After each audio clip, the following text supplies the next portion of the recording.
Coming up on Arirang News, South Korea is investigating its first 2 deaths linked to the COVID-19 vaccines. The vaccine campaign rolls on, though, closing in on 90,000 people who've gotten their first dose. The government announces billions of dollars in spending to support the hiring of young people, especially in digital technology. Tech will also be used to boost jobs in the service sector. And new plans to give discounts to South Korean consumers to help them revive the economy. Coupons for food, lodging, and gyms, to name a few. We've got the details. It's 5 p.m. here in Seoul. Thanks for tuning in to Arirang News. I'm Devin Whiting. 5 of South Korea's biggest companies are teaming up to invest big in the emerging hydrogen economy. Things like hydrogen cars and fuel cells and other infrastructure to support the industry. These companies will be investing almost $40 billion by 2030. Kim Jae-hee has this report. Teaming up to foster the hydrogen industry, Hyundai Motor Group, SK Group, POSCO, Hanwha, and Hyosung will invest a total of around $38.2 billion in the eco-friendly sector by 2030.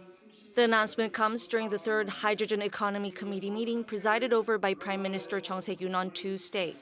The 5 companies will work to build a wide range of hydrogen infrastructure for the production, storage, and application of hydrogen.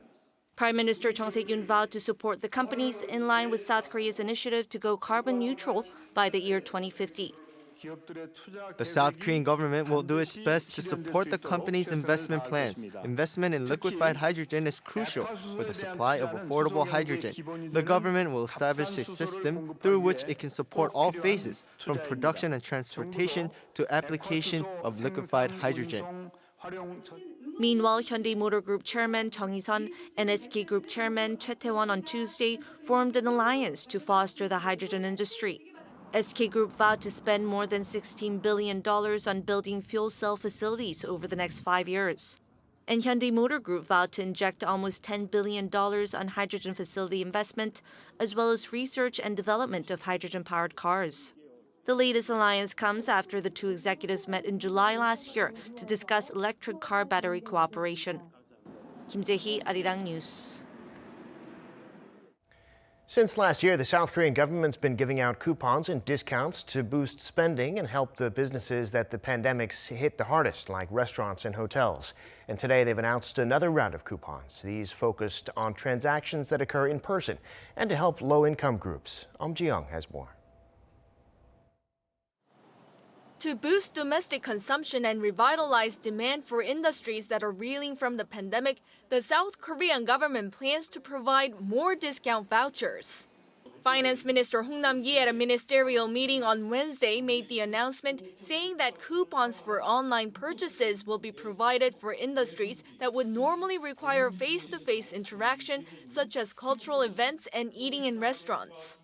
With a stabilized COVID-19 situation and thorough prevention measures, discount coupons will be provided to 23 million people in order to boost demand in the service industries, including culture, lodging, and dining.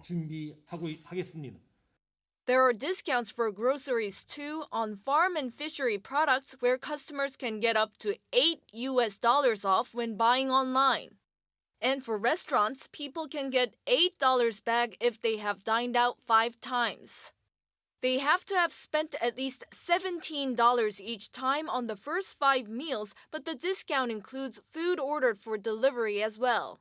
In the lodging sector, $25 discount will be provided for online reservations. And for gyms, people can also get about $25 back on their monthly payments. The government is also planning to hand out 4 other types of vouchers. Some 1 million vouchers that can be exchanged for farming products and milk will be provided for pregnant women, elementary school students, and those in low-income groups. For 1.8 million people in low-income groups, about $90 per year will be provided for leisure, tourism, and cultural activities. Also for children, teenagers, and those with disabilities in low-income groups, around $70 per month will be given for sports lessons. The government is also planning to offer companies ways for their employees to receive travel benefits too, with about $90 provided to employees going on domestic trips. Ji-young, Arirang News. New data pointing to an economic recovery in the United States. Manufacturing activity is picking up, and Apple has now reopened all its American stores. Also, Volvo has announced that it's only going to be selling electric cars by 2030. So In-gung has a wrap-up. February's Manufacturing Purchasing Managers Index rose to 60.8, 2.1 points higher than in January. The figure has been on the increase since May last year, except for a slight drop in January. The Institute for Supply Management's Manufacturing Index went down in January to 58.7 from 60.5 in December, but remained in growth mode. A level above 50 indicates an increase in manufacturing activity, while a level below 50 signals a contraction. Every Apple store in the U.S. is now open for business, as the company reopened the last of its closed locations in Texas. This is the first time that all stores are open in the country since March last year, when Apple announced it was closing its retail stores outside China in response to the coronavirus pandemic. Apple's reopening is said to be a signal that the U.S. is beginning to emerge from lockdowns. By 2030, consumers will only be able to buy electric cars from Volvo. The car maker announced its plan to stop selling fossil fuel cars on Tuesday and invest heavily in online sales. The decision is aimed at realizing continued profitable growth. I believe the electric segment will be the new premium segment. So that will be the growing segment. And I think we are wise if we concentrate on a growing, profitable premium segment. And that's where we are now entering into. The company also said the transition to selling only electric cars will allow it to be part of the solution when it comes to fighting climate change. Seoul, Arirang News. Blockchain, made famous by Bitcoin, first appeared as a way of creating digital currencies. Now it's being used to authenticate original works of digital art, with pieces selling for millions of dollars. Jang Tae-hyun tells us what it is and how it works. $6.6 million US. That's how much this piece of online artwork costs. Art collector Pablo Rodriguez Frail spent $67,000 on this video last October, and just a week ago, he sold it for a whopping $6.6 million. It's a new type of digital asset called a non-fungible token, dubbed as NFT, which uses blockchain technology to prove it's unique. Same argument as, you can go into the Louvre and take a picture of the Mona Lisa and you can have it there, but it doesn't have any value because it doesn't have the provenance or the history of the work. Non-fungible means that items can't be easily exchanged, unlike fungible assets like dollars and gold. The video titled Crossroad, created by digital artist Beeple, was authenticated by blockchain to certify the owner of this work. Huge sums of money are flowing into NFTs, and there's a risk of major losses should this be a price bubble that later bursts. However, it could be going mainstream as auction house Christie's has just completed its first sale of digital art, a collage of 5,000 pictures by an artist called Beeple. So here is the piece. Again, it's 5,000 days. It's one image for each 5,000 days that I've been doing the every days. This is the first one in the upper corner here, and then in the bottom here we have the last one that was just earlier this month. The blockchain technology allows the items to be authenticated as one of a kind, unlike other online items that can be reproduced. Examples of NFTs range from sports cars to land in virtual environments. Digital trading cards like NBA Top Shot are seeing brisk business. So it's been really cool because we've launched the public beta in October, and already since then we processed over almost $250 million in transaction volume. People don't have to carry the collection around, but every card and every trade is recorded in the marketplace. Each collectible has a special serial number with guaranteed scarcity and protected ownership guaranteed by the blockchain technology. Jang Tae-hyun, Arirang News.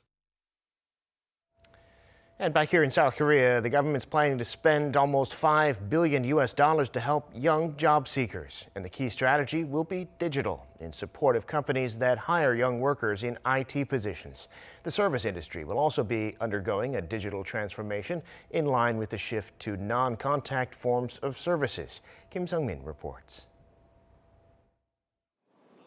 Digital will become South Korea's key employment strategy to tackle the pandemic-led job crisis. For young job seekers aged 15 to 29, the government has decided to more than double the number of jobs in the digital sector from the previously planned 50,000 to 110,000. It'll do this by offering up to $1,600 a month for up to 6 months to small and medium-sized enterprises who hire young people for IT positions. SMEs that hire young people for positions not related to IT can still receive up to $900 a month for 6 months. This aims to help young people find work in what is becoming an extremely tough job market. Just last year, 180,000 fewer youths were employed than a year earlier, and the real unemployment rate surged to over 25%. Companies that have the ability to create even one more job should do so to promote social solidarity and sharing. Services, the hardest hit industry, is also about to go through a major digital transformation which aims to encourage employment.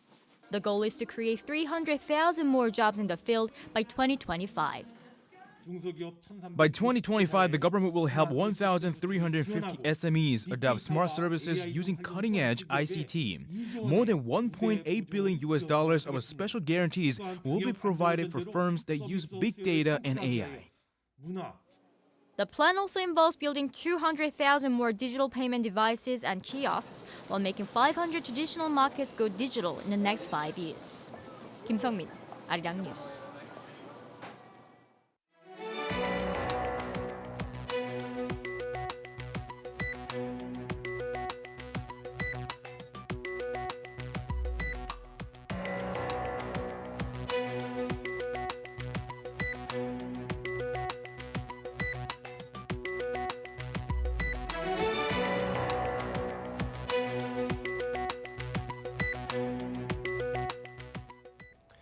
Time now for an in-depth look at the market news this afternoon, and for that I'm joined on the line by Dr. Yang Jun-seok, Professor of Economics at the Catholic University of Korea. Professor Yang, good to have you back on.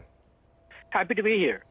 Well, investors have been nervous about equities in the past week because of the sudden rise in interest rates. Some say this might prompt some action from the Fed, specifically reviving a policy called Operation Twist. What is that policy? Do you think it's coming, and what would it do if so?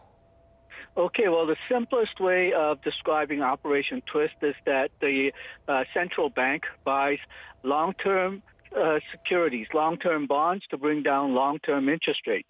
Now, what central bank usually does is that it buys short-term interest rates, pulls down the short-term interest rates, and hopefully that will pull down the longer-term interest rates as well.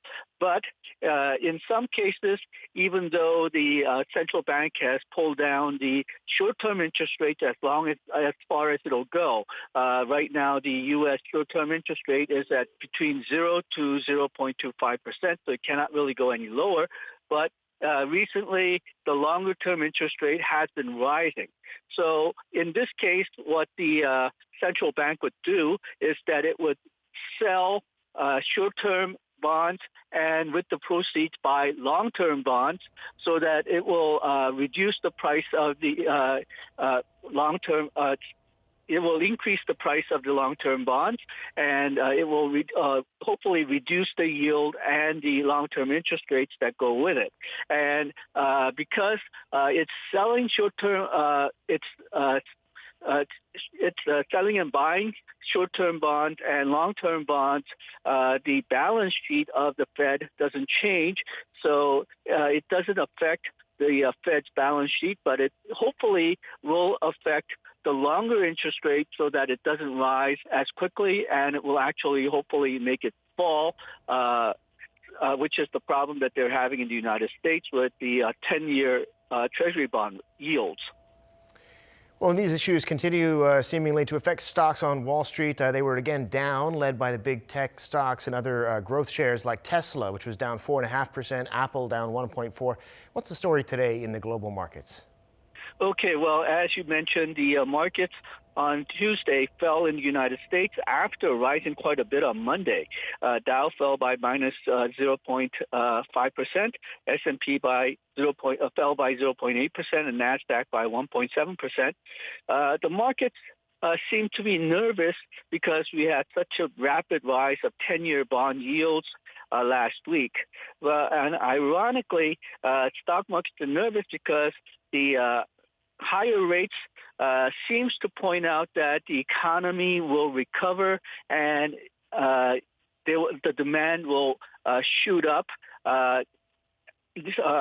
faster than what they thought it would be at the end of last year.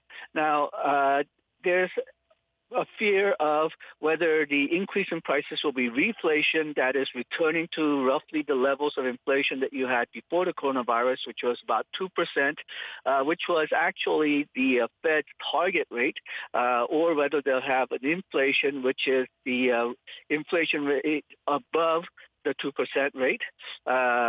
And right now there's a big controversy over whether it'll be reflation or inflation that's higher than that target rate. But ironically, even though the markets fell today, the yields are coming down from the highs that we had last week. Last week, the 10-year bond yield went up to as high as 1.54%, but it's falling now to 1.13%, and somewhere between 1.4 to 1.5% was about where the 10-year bond rates were before the coronavirus hit the United States. Europe, they did considerably well. FTSE, DAX, and CAC all went up, though not by a great amount. They seem to be they seem to be relieved that the U.S. 10-year Treasury rate is coming down. And then in the Asian market, all Asian markets today rose. Shanghai actually rose by 1.9%. Hong Kong, Hang Seng Index rose by 2.3%. This is attributed partially due to the 10-year bond rates in the United States returning to normal. The Fed FOMC member Layer Brainard saying that Fed will continue to buy bonds at the current rate, and possibility of China lowering their interest rates. And today, the Korean markets started out really shaky, but also closed with a gain. It looks like retail investors taking some profits while institutions were buying. Tell us about the local markets. Okay, well, Kospi rose by 1.29%. It ended today at 3,083.04, and it was a bit unusual today.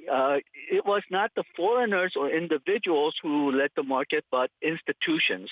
So individuals sold 655 billion won's worth of stocks. Institutions bought 691 billion won of stock. The reason that the market recovered is attributed to the Chinese market. Because the Chinese market rose, Kospi rose as well. Kosdaq also had a fairly good day, though not as good as Kospi. It rose by 0.83% to 930.80.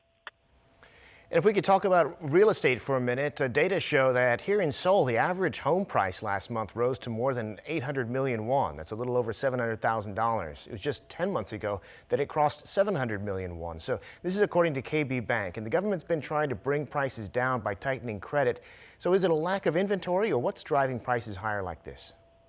Okay, well, in the long term, it's just people want to live in Seoul area, even though the population in Korea is falling, and even within the Seoul area, the Seoul population is falling, people want to live in specific areas.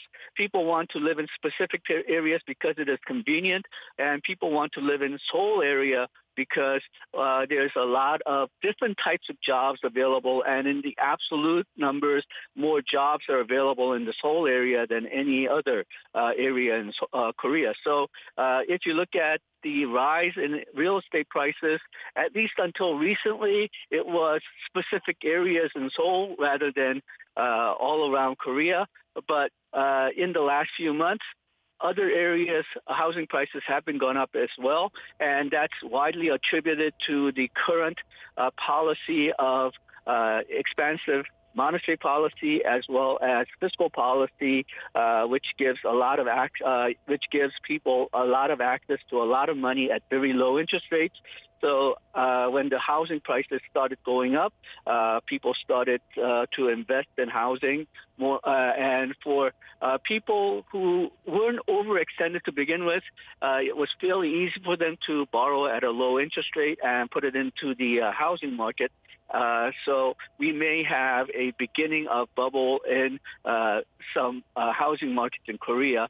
And then this was worsened because of regulations put in by the government, which said that you had to live in the housing units that you bought, and you could, unless you gave up units of housing. If you owned multiple units of housing, you had to give up some of the housing that you own, unless you want to pay a very higher rate of taxes. So all in all, what it did was it concentrated the demand in certain neighborhoods in Seoul, which reduced the supply and increased demand, which obviously increased prices.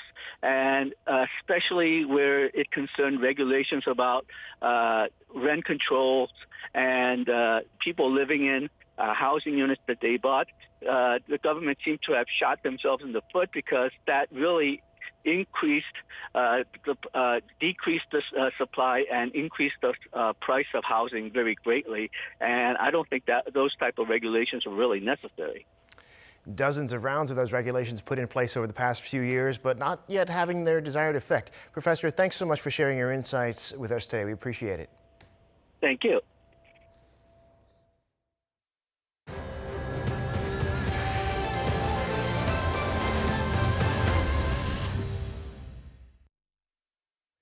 South Korea on Wednesday reported 444 new cases of COVID-19, many of them among foreign workers at factories in the city of Dongducheon, north of Seoul. That cluster emerged on Tuesday and has now grown to 105. In response, the government's launching full inspections at more than 1,000 businesses that are employing 5 or more foreign workers.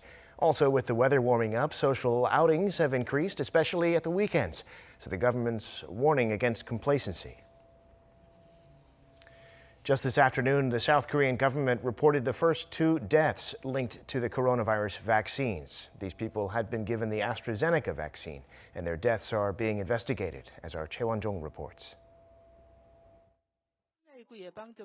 Today, 2 deaths were reported in people who had received COVID-19 vaccines. We're planning to look into the causes through epidemiological investigations and our casualty investigation teams. This was South Korea's top public health official in a briefing Wednesday, where the first deaths were reported in the nation's vaccination campaign that started last Friday. Commissioner Jung explained the first patient was in his 50s and got the AstraZeneca vaccine at a nursing hospital on Tuesday. 11 hours later, he had a severe adverse reaction such as chest pain and breathing issues. He was given treatment but died this morning at 7 a.m.